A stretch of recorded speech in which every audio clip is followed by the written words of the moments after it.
بسم اللہ الرحمن الرحیم۔ السلام علیکم ورحمۃ اللہ وبرکاتہ۔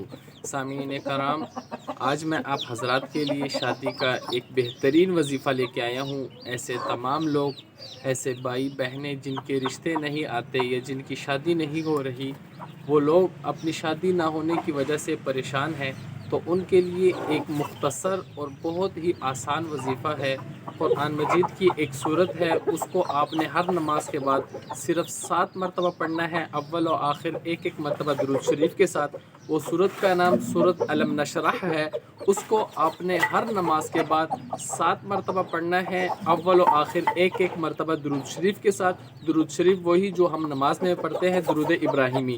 اور سامعین کرام، اس کی میں ایک مرتبہ تلاوت کر دیتا ہوں تاکہ سب حضرات ایک مرتبہ صحیح الفاظ کے ساتھ اس کو پڑھ سکے، اس لیے کیونکہ اس صورت کو آپ نے اچھی طریقے سے تلفظ کے ساتھ آہستہ آہستہ پڑھنا ہے تاکہ الفاظ میں کوئی غلطی نہ ہو سکے۔ الفاظ میں غلطی ہو جاتی ہے جس کی وجہ سے وظیفے کا اثر باقی نہیں رہتا، تو اس لیے آپ نے اس وظیفے کو اور اس عمل کو اور اس صورت کو دھیان کے ساتھ آہستہ آہستہ پڑھنا ہے۔ ایک مرتبہ میں پڑھ دیتا ہوں، آپ ایک مرتبہ میرے ساتھ پڑھ لیں تاکہ آپ کے لیے پڑھنے میں آسانی ہو۔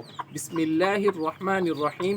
الم نشرح لك صدرك ووضعنا عنك وزرك الذي عنقض ظهرك ورفعنا لك ذكرك فإن مع العسر يسرا إن مع العسر يسرا فإذا فرغت فانصب وإلى ربك فارغب۔ سامعین کرام، آپ نے اس صورت کو ہر نماز کے بعد 7 مرتبہ پڑھنا ہے، اول و آخر ایک مرتبہ درود شریف کے ساتھ، اور آپ نے یہ عمل مسلسل کرنا ہے۔ آپ کی جب تک رشتے نہیں آتے یا آپ کے شادی کا مسئلہ جب تک حل نہیں ہوتا، آپ نے تب تک اس عمل کو جاری رکھنا ہے۔